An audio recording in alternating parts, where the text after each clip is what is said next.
በስመ አብ ወወልድ ወመንፈስ ቅዱስ አሐዱ አምላክ።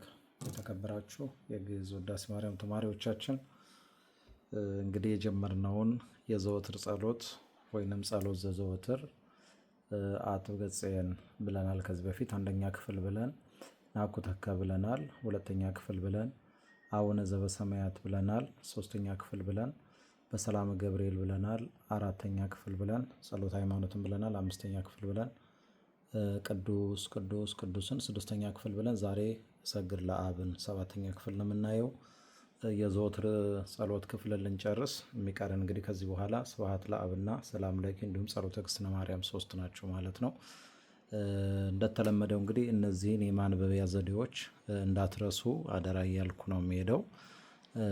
ሺ ፊደልን ስናይ ተነሽ መሆኑን፣ ቂ ፊደልን ስናይ ወዳቂ መሆኑን፣ ፍ ምልክትን ስናይ ሰያፍ መሆኑን፣ ይን ስናይ ተጣይ መሆኑን እንግዲህ በእነዚህ ምልክቶች ስለሆነ የሚጻፈው ወይንም በዚህ ማዶ የምታዩት የተጻፈው ማለት ነው። እስካሁንም ያለሁት በዛ ነው የተጻፉት።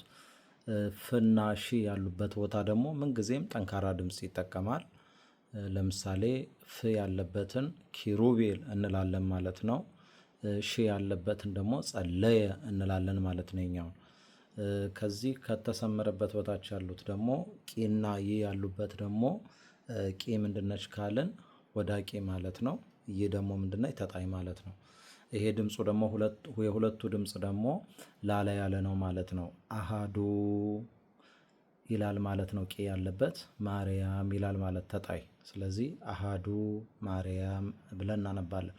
አሁን ባልኳቸው ተመሳሳይ ናቸው እዚህ ጋር ያሉትም ነገሮች የምልላችሁ ማለት ነው። ቀጥታ ወደ ዕለቱ ትምህርት እንሄዳለን።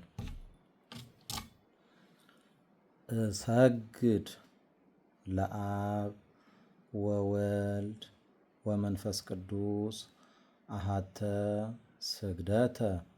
ይሄ እሰግድ ለአብ ወወልድ ወመንፈስ ቅዱስ አሐተ ስግደተ የሚለው 3 ጊዜ ነው የሚባለው። እዚች ጋር 3 ጊዜ ተብሏል። በዛው መሰረት ያው 3 ጊዜ እንድትሉት ማለት ነው።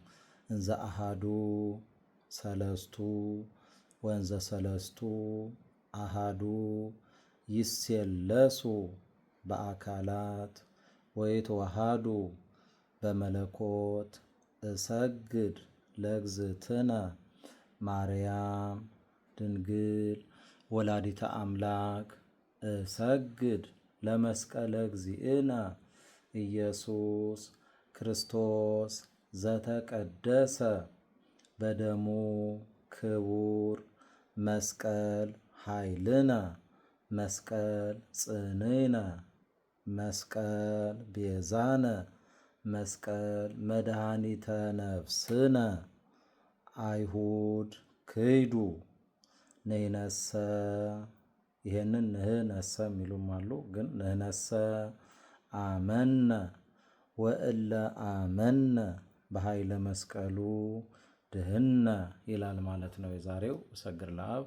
በሚቀጥለው በ8ኛው ክፍል በስብሐት ለአብ እንገናኝ። ይቆየን።